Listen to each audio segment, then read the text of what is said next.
Hi everyone, hope you're okay. Not posted for a couple of weeks, so been quite busy. So just wanted to talk today about a confirmation of a notice of arrival that we've had for a cylinder head coming all the way from New Zealand. So I'm really pleased about this one.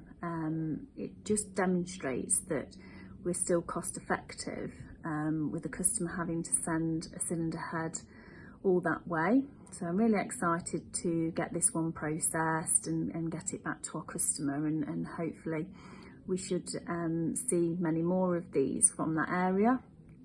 So we obviously always talk about carbon emissions and carbon footprint, and obviously we wanted to, when we carried out our life cycle assessment, we wanted to ensure that we'd included in that all the different scenarios. So we actually did factor into our calculations a cylinder head coming from the other side of the world.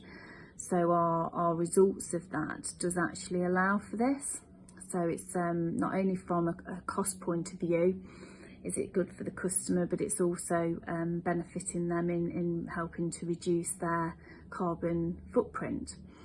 So I hope you're all having a good week, and I look forward to catching up with you soon.